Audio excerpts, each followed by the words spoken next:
40-30-10. Los puentes de la democracia. Capítulo 3. El proyecto nacional y popular.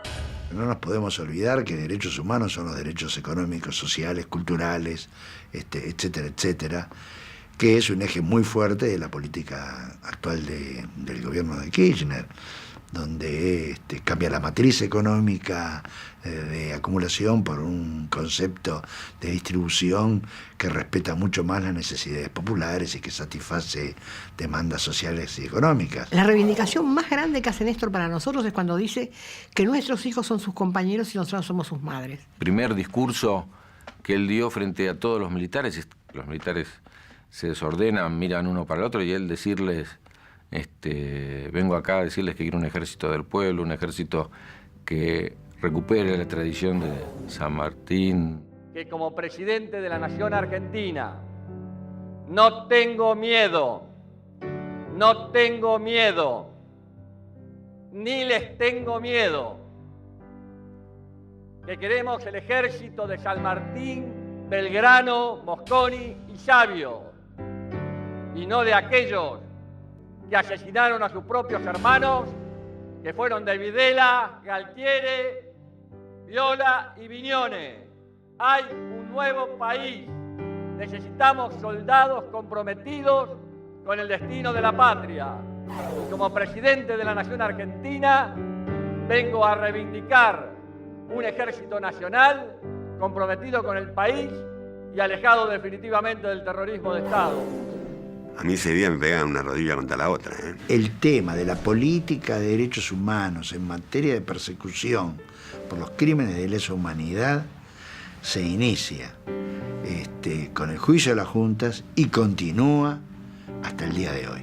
A partir del 2005 empezamos con estos juicios legales, nunca por mano propia esa justicia, que hasta que no esté el último encarcelado, cárcel común y sobre todo perpetua, no vamos a parar.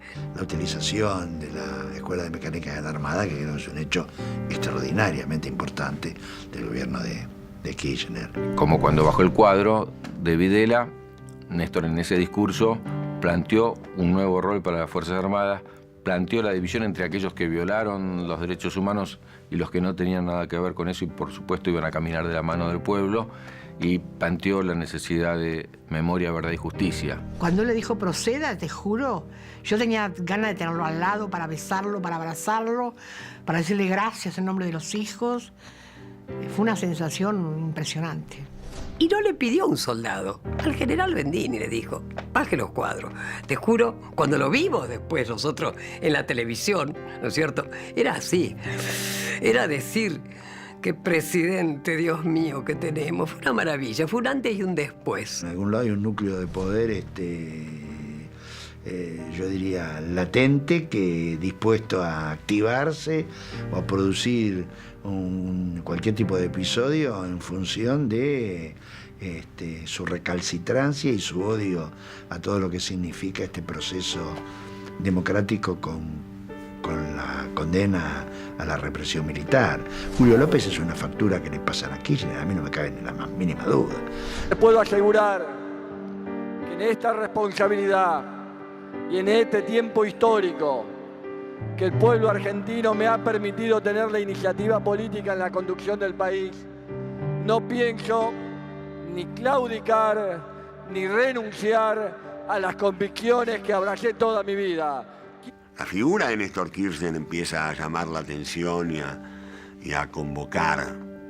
Un hombre alejado de los protocolos, de las formalidades, de vínculo muy directo, de mucha cercanía con la gente. Transmitió un sentido de dirección, que este sentido de dirección tenía muchas de las propiedades de lo que los jóvenes aman, ¿no es cierto? Una dosis de audacia, de coraje. Cuando hay una masa crítica que piensa, que elabora, que participa, también evita que aquellos que tenemos que ir a cumplir responsabilidades nos creamos más que lo que somos y nos olvidemos de dónde venimos y para qué venimos. Y luego los hechos.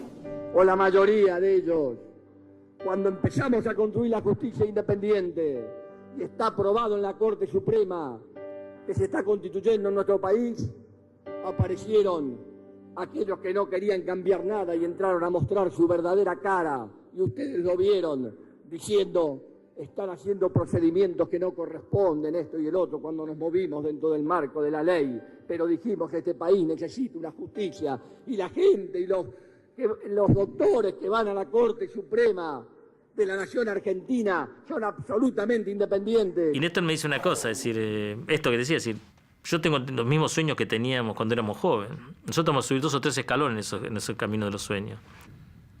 Néstor me dijo: a los jóvenes los voy a apoyar sin condicionamientos. Yo quiero cerrar este 11 de marzo acordándome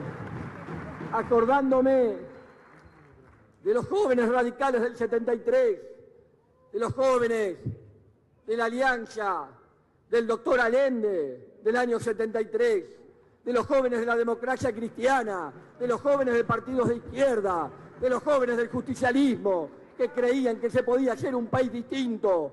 Nosotros creemos y lo vamos a hacer. Tomamos el desafío y el mandato de la historia. Sí, Kirchner se reunía permanentemente con pibes, con jóvenes, tenía largas conversaciones con ellos, los instaba a organizarse. Y además remató diciendo algo así como: no le tengan miedo a hablar de socialismo nacional. La juventud se sumó a este proyecto cuando este proyecto empezó a tener sueños. Y cuando Kirchner decide que él no va a buscar la reelección y que la candidata va a ser Cristina, yo tuve una conversación con él y le pregunté: ¿y vos qué vas a hacer?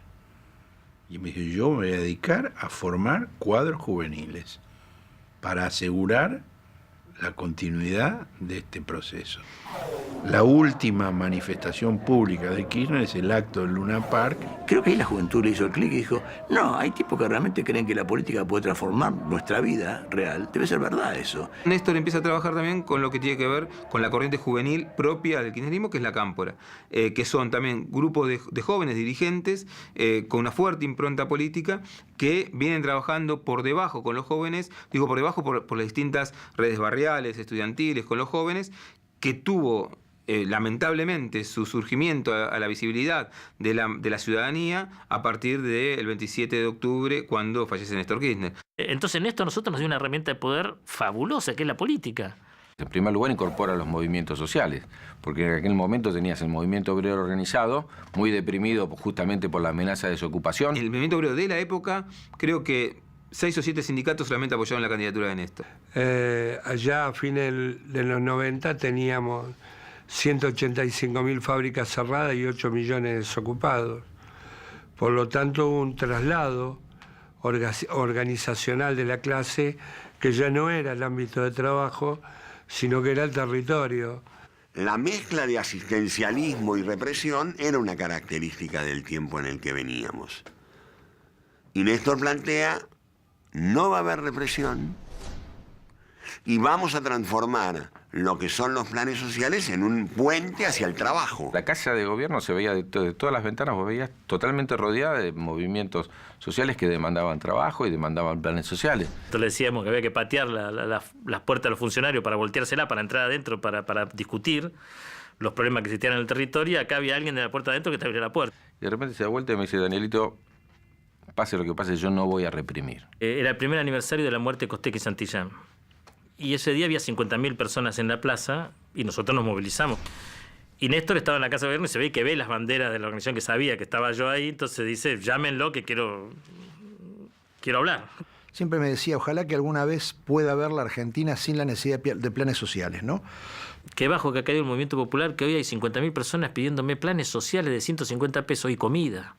El miedo profundo, el miedo metido en los huesos, el miedo a la protesta.